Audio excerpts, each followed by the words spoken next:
Imagine yourself in the wilderness, an empty field, or an abandoned place. Then you suddenly feel a chill as you walk by. That feeling, according to the ancient Israelites, is caused by the sei'rim, and you are in its home. They are demons who roam the wilderness and empty fields, and this isn't made up. It's straight from the pages of the Bible. But what exactly are these beings, and how did they shape the beliefs of early Jewish thought? The word sei'rim, a plural form of sa'ir, comes from the Hebrew term for hairy ones. These creatures were thought to inhabit wild, uninhabited places.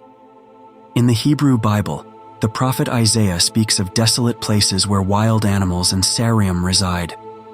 Isaiah chapter 13 verse 21 foretells, "But wild animals will lie down there, and its houses will be full of howling creatures.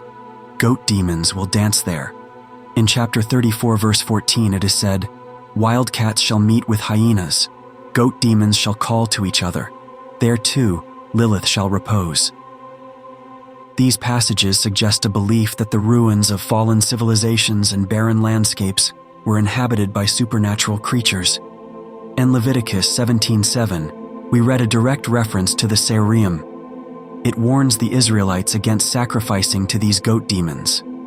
Scholars believe this may have been a remnant of earlier practices where goat-like beings were worshipped as deities. Interestingly, the seirim are often compared to similar figures in other cultures.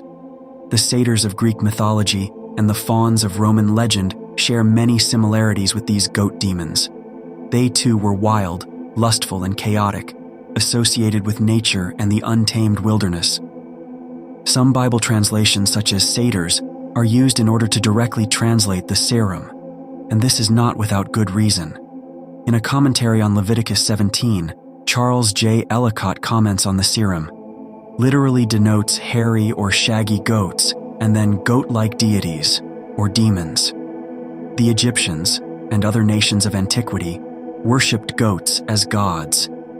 Not only was there a celebrated temple in Thmuis, the capital of the Mendesian Nomos in Lower Egypt, dedicated to the goat image Pan, whom they called Mendes, and worshipped as the oracle, and as the fertilizing principle in nature, but they erected statues of him everywhere.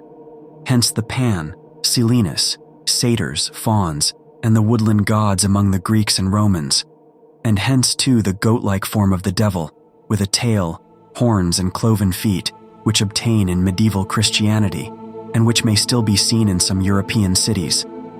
Perhaps the most famous seirim figure is Azazel, the scapegoat demon mentioned in Leviticus 16. On the Day of Atonement, the sins of the people were symbolically transferred to a goat, which was then sent out into the wilderness, to Azazel. This ritual symbolized the removal of sin and chaos, casting it back to the wild, untamed forces represented by these goat demons.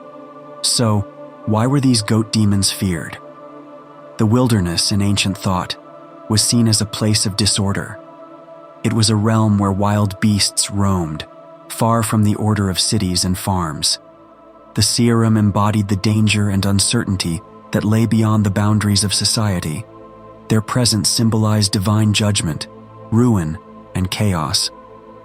As Ellicott was quoted earlier, the image of the devil in medieval Christianity, with horns, hooves, and a goat-like appearance, may have been influenced by the seirim.